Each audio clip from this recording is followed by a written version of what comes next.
Varicose veins కి సరైన చికిత్స కోసం సంప్రదించండి ఎవిస్ హాస్పిటల్.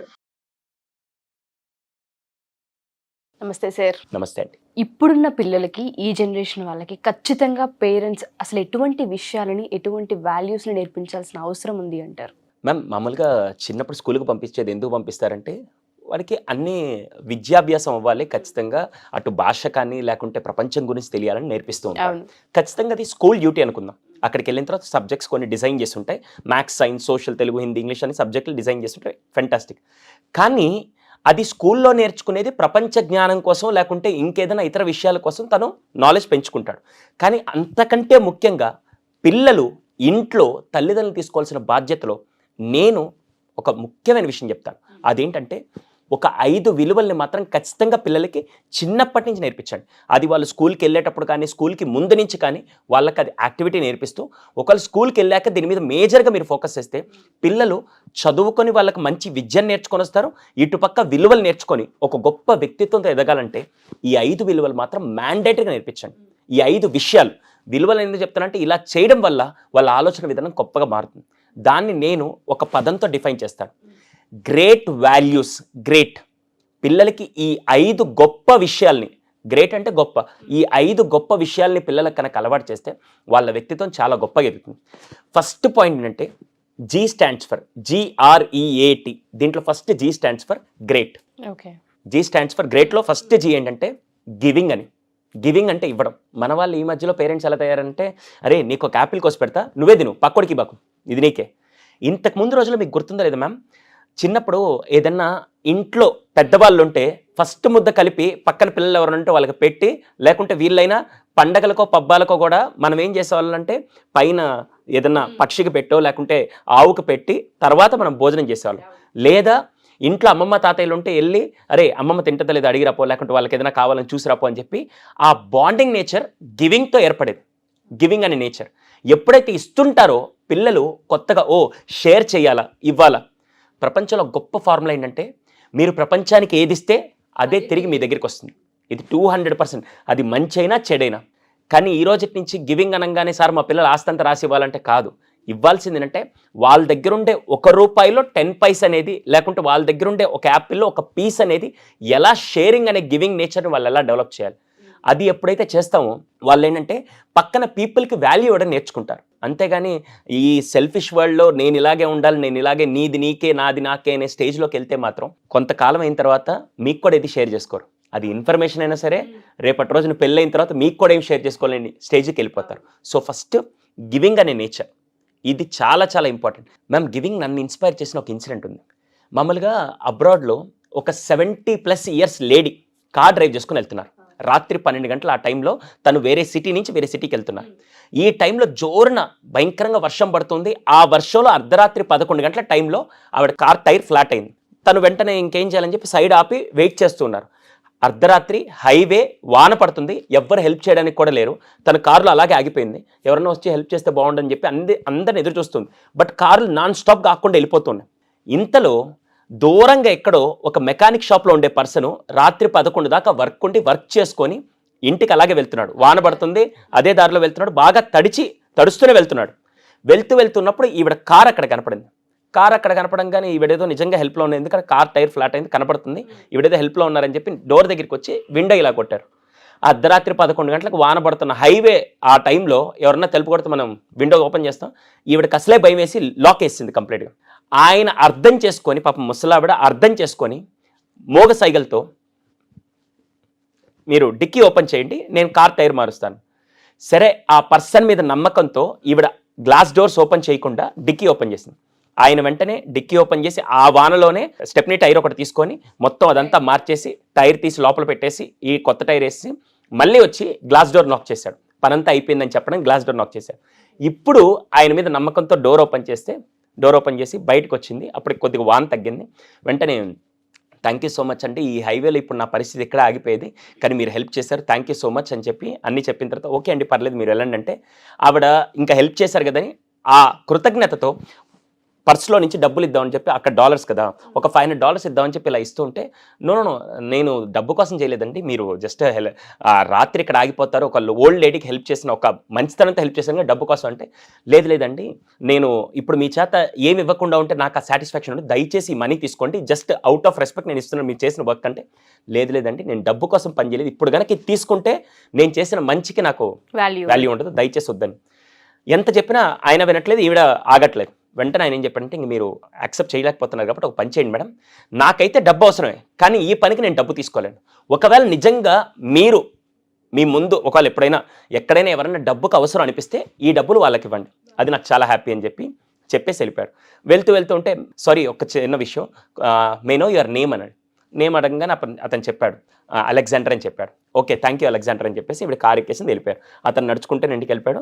ఈవిడ అంతసేపు అక్కడ వెయిట్ చేసేసరికి ఆకలి వేసేసరికి కొద్దిగా ముందుకు వెళ్ళగానే ఒక రెస్టారెంట్ కనపడితే రాత్రి 12 గంటలకు ఆ రెస్టారెంట్ దగ్గర ఆగి లోపలికి వెళ్ళిన తర్వాత she was waiting, menu card అంతా చూస్తూ ఉంటే వెంటనే ఎదురుగా ఒక ఆవిడ నిలబడింది.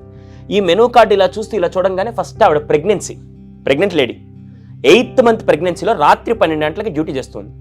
ఈవిడ వెంటనే అమ్మా ఎన్నో మంత్ అని అడిగింది. 8th మంత్ మేడం, నీకైనా పిచ్చా, ఈ టైం దాకా ఇక్కడ పని చేస్తున్నావు, రెస్ట్ తీసుకోవాలని తెలియదు అంటే, ఆవిడ వెంటనే సారీ ఫర్ దట్ మ్యామ్, యాక్చువల్గా డెలివరీ టైంకి ఏదైతే డబ్బులు కావాలో ఆ డబ్బులు కూడా నా దగ్గర లేవు, మా హస్బెండ్ నేను కలిసి పని చేస్తేనే ఇప్పుడు కొద్దిగా నేను ఇంకో 10 days వర్క్ చేసిన తర్వాత 9th మంత్ వచ్చిన తర్వాత మాత్రం నేను రెస్ట్ తీసుకోగలుగుతాను, ఈ 10 daysలో కూడా మొత్తం సంపాదించిందంతా నా డెలివరీ తర్వాత ఒక 3 months రెస్ట్ తీసుకోవాలి, దానికి కొద్ది డబ్బులు కావాల్సి, మా దగ్గర అంత మనీ కూడా లేదని చెప్తే, దెన్ షీ థాట్ ఓకే అని చెప్పేసి ఆర్డర్ ఇచ్చేసింది. ఆమె ఆర్డర్ తెచ్చిపెట్టింది. తినేసిన తర్వాత ఈ ప్లేట్స్ అన్ని క్లియర్ చేసి బిల్ తీసుకొని వచ్చి పెట్టి ఈ ప్లేట్స్ అన్ని తీసుకెళ్తూ ఉంటే ఆవిడ మళ్ళీ తిరిగి వచ్చే టైంకి వీళ్ళు లేరు.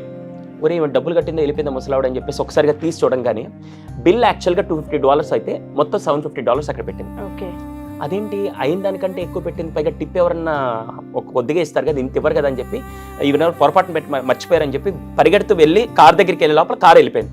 ఆ బిల్ కింద ఒక స్లిప్ ఉంది. ఆ స్లిప్లో ఏ రాసిందంటే, ఈ $500 నేను ఇచ్చింది కాదు, నేను వస్తున్నప్పుడు దారిలో నాకు ఒక సహాయం చేశారు, ఆ సహాయం చేసిన వ్యక్తి ఏం చేశారంటే, నాకు ఈ మనీ వద్దు, నిజంగా మీకు ఎవరైతే ఈ మనీ అవసరం ఉందని తెలిస్తే వాళ్ళకి ఇవ్వండి అని చెప్తే, వెంటనే నాకు తెలిసి ఈ ప్రపంచంలో నీకంటే ఈ డబ్బులు ఇంకెవరికి అవసరం లేదు, అందుకని నువ్వు తీసుకో అని చెప్పి టిప్ కింద ఇస్తే ఆవిడ చాలా ఎగ్జైట్మెంట్లో 1:30కి డ్యూటీ అయిపోగానే హడావిడిగా నేరుగా ఇంటికి వెళ్ళి కాలింగ్ బెల్ కొట్టగానే వాళ్ళ ఆయన ఎదురు రాగానే ఒక్కసారిగా హక్ చేసుకొని, ఇవ్వండి ఇంకా నేను ఒక్కసారిగా ఈ 10 రోజులు వెళ్ళకుండానే నాకు కావాల్సిన టిప్ వచ్చేసింది, మేబీ 10 రోజులు పనిచేసిన తర్వాత మేము హ్యాపీగా రిలాక్స్ అవ్వచ్చు, మనకు కావాల్సిన దానికంటే ఎక్కువ మనీ వచ్చిందని చెప్పి ఒక్కసారిగా హక్ చేసుకొని, seriously I'm so happy, thank you so much Alexander అని చెప్పి ఒకసారి హక్ చేసుకుంది. వాళ్ళ హస్బెండే కదా ఆ హెల్ప్ చేసింది, ఆ మనీ తిరిగి మళ్ళీ వాళ్ళ దగ్గరికి వచ్చింది. ఈ ప్రపంచంలో మీరే తిరిగిస్తే ఏది ఇస్తే అదే తిరిగి వస్తుంది, 200% అని డౌట్ లేదు. ఇది కలియుగం అండి. ఇంతకు ముందులాగా దేవుడు అన్నీ రాసి పెట్టుకొని ఇది వచ్చే యుగంలో చూద్దాం, వచ్చే జన్మలో చూద్దాం, అలాంటివి ఏమీ లేవు. ఇప్పుడు మీరు ఏం చేస్తారు అదే మీకు వస్తుంది. పిల్లలకు కూడా మీరు గివింగ్ అనే నేచర్ని, షేరింగ్ అనే నేచర్ని ఎంత అద్భుతంగా డెవలప్ చేస్తే అది వాళ్ళకి అంత బాగా వస్తుంది. అన్నిటికంటే ముఖ్యంగా సెకండ్ది రీడింగ్ బుక్స్. ఎప్పుడైతే పిల్లలకి ఒక కొత్త బుక్ ఇచ్చో లేకపోతే ఒక బుక్ చదవమన్నప్పుడు, మ్యామ్ ఒక వ్యక్తి తన ఆటోబయోగ్రఫీ బుక్ రాస్తున్నాడు, ఒక సక్సెస్ స్టోరీ బుక్ రాస్తున్నాడు అంటే తను 20 సంవత్సరాలు తన లైఫ్లో జరిగిన లెర్నింగ్ అంతా ఒక బుక్లో రాసి 200 పేజీల్లో మనం దాన్ని ఒక 20 రోజుల్లో చదివామనుకోండి, మనకి ఎంత జ్ఞానం వస్తుందంటే 20 సంవత్సరాల జ్ఞానం మనకి 20 రోజుల్లో వస్తుంది. అలా ఒక 10 పుస్తకాలు చదివితే 10 × 20 సంవత్సరాలు, 200 సంవత్సరాలు ఒక వ్యక్తి యొక్క అనుభవాన్ని మనం కరెక్ట్గా ఒక 2 ఏళ్ళు నేర్చుకోగలుగుతున్నాం అంటే ఎంత గొప్ప విషయం. పిల్లలకి ఫస్ట్ నుంచి రీడింగ్ బుక్స్ అనే హ్యాబిట్. ఇప్పుడేమవుతుంది తెలుసా, అన్ని గూగుల్లోకి వెళ్తుంటే గూగుల్లో వచ్చేదాన్ని ఇన్ఫర్మేషన్ అంటారు, పుస్తకాల్లో చదివి నేర్చుకునే దాన్ని నాలెడ్జ్ అంటారు. ఇన్ఫర్మేషన్ కావాలి, నాలెడ్జ్ కావాలి. ఏదైనా అప్లై చేయాలంటే మనకి ఇన్ఫర్మేషన్ సరిపోదు, నాలెడ్జ్, దాన్ని ఎలా అప్లై చేయాలో కూడా తెలిసి ఉండాలి. సో సెకండ్ది రీడింగ్ బుక్స్. థర్డ్ది అన్నిటికంటే ముఖ్యమైన పాయింట్, పిల్లలకి ఫస్ట్ ఈ మధ్యలో వాడు ఫేస్బుక్లోకి వెళ్ళి 100 మందికి షేర్ చేసుకుంటున్నాడు, వాట్సాప్లోకి వెళ్ళి స్టేటస్లో పెట్టి షేర్ చేసుకుంటున్నాడు, కానీ ఎక్స్ప్రెస్ చేయడం అనేది అసలు రోజున గ్యాడ్జెట్స్కి ఇచ్చే ఇంపార్టెన్స్ ఒక వ్యక్తికి కలిసినప్పుడు అతనికి ఎక్స్ప్రెస్ చేయాలి. అది పేరెంట్స్ అవ్వచ్చు, ఫ్రెండ్స్ అవ్వచ్చు, టీచర్ అవ్వచ్చు, తన సిబ్లింగ్స్ అవ్వచ్చు, ఎవరికి కూడా ఎక్స్ప్రెస్ చేసే నేచర్ అదొక డెవలప్మెంట్, అసలు హ్యాబిటే లేదు అసలు. ఈ 5 హ్యాబిట్స్లో థర్డ్ది మోస్ట్ ఇంపార్టెంట్ అంటే ఎక్స్ప్రెస్ చేయడం.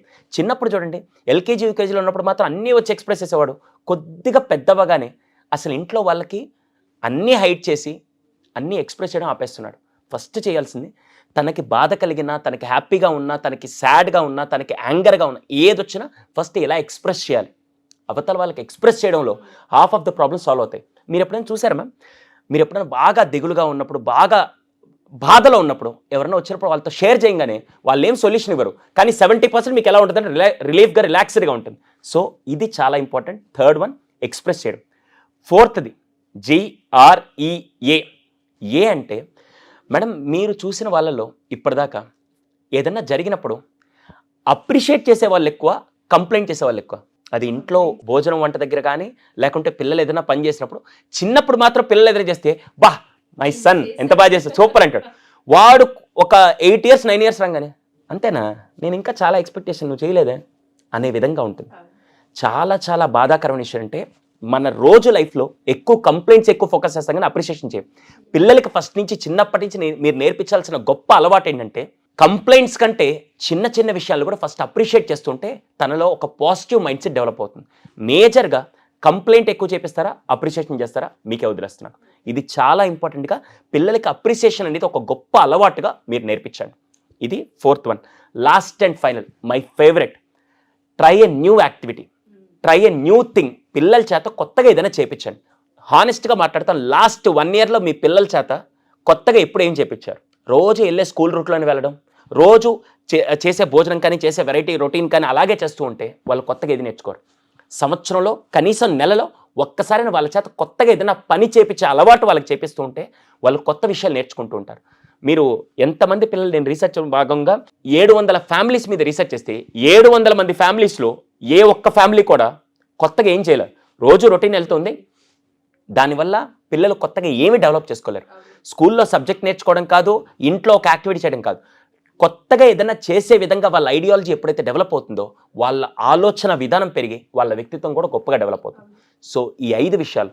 G అంటే giving, R stands for reading books. ఎన్ని పుస్తకాలు చదివిస్తే, అది కామిక్ పుస్తకాలు కానీ, నావెల్స్ కానీ, ఏదైనా వాళ్ళకి ఇష్టం వచ్చిన పుస్తకాలు ఎక్కువ చదివిస్తూ ఉంటే ఆ నాలెడ్జ్ చాలా అద్భుతంగా ముందుకెళ్తుంది. E stands for express, A stands for appreciation, T stands for try new. ఈ 5 లక్షణాలని, 5 అలవాట్లని గొప్పగా వాళ్ళలో కనుక తీసుకురాగలిగితే వాళ్ళ ఆలోచన విధానం, వాళ్ళ వ్యక్తిత్వం చాలా గొప్పగా ఎదుగుతుందండి. ఇది పేరెంట్స్కి ఒక గొప్ప రెస్పాన్సిబిలిటీతో కూడిన బాధ్యత. అంతే. పేరెంట్స్ కూడా ఆ స్పేస్ తీసుకోగలగాలి పిల్లల దగ్గర. మేము స్కూల్లో జాయిన్ చేసాం, ట్యూషన్స్కి పంపిస్తున్నాం, ఫీజుల కోసం వెంపర్లాడుతున్నాం, కష్టపడుతున్నాం మాట్లాడుతూ ఉంటారు. కానీ ఎంత టైం ఇచ్చాం, ఏం వాల్యూస్ నేర్పిస్తున్నాం అన్నది ఈ మధ్య కాలంలో ఈ జనరేషన్ పిల్లలకైతే ఆ క్వాలిటీ ఆఫ్ టైం లేనే లేదు పేరెంట్స్. మీకు ఒక జనరల్ క్యాలిక్యులేషన్ చెప్తాను. 50% స్కూల్ నేర్పించే కంటెంట్ ఆ అబ్బాయికి భవిష్యత్తుకు ఉపయోగపడుతుంది. 50% పేరెంట్స్ తీసుకోవాల్సిన బాధ్యత, ఆ విలువలు ఏవైతే ఉన్నాయో, ఆ హ్యాబిట్స్ ఏవైతే ఉన్నాయో 50% వీళ్ళు నేర్పించలేదనుకోండి, పాపం టీచర్లు, స్కూలు ఎంత కష్టపడి నేర్పించినా కూడా ఇది లేకపోతే అతను వ్యక్తిగతంగా ఎదగాలంటే చాలా కష్టపడాల్సి వస్తుంది. అందుకని 50% బాధ్యత స్కూల్కి నేను ఫీజు పే చేస్తున్నాను, అంతా వాళ్ళు చూసుకుంటారు, నేను కేవలం సంపాదించడానికి అలా ఆలోచనలు ఆగిపోయారంటే మాత్రం మీ పిల్లలకి సంథింగ్ మిస్ అయ్యే ఎడ్యుకేషన్ మీరు ఇస్తున్నట్టు. ఖచ్చితంగా 50% రోల్ పేరెంట్స్ ఎప్పటికీ. దానికి కావాలంటే టీచర్ సపోర్ట్ తీసుకోండి, సొసైటీ సపోర్ట్ తీసుకోండి, ఇటువంటి వీడియో సపోర్ట్ ఏదైనా తీసుకోండి. కానీ 50% మీ బాధ్యత మాత్రం మీరు నెరవేర్చకుండా, నేను చాలా బిజీ అండి, మేమిద్దరం వర్క్ చేస్తున్నాం అనే ఎక్స్క్యూజెస్ చెప్పుకొని మీరు ఇప్పుడు మిస్ చేస్తే మాత్రం లాంగ్ టర్మ్లో మళ్ళీ అది ఎఫెక్ట్ అయ్యేది మాత్రం మన మీద. Thank you sir, thank you so much. Thank you.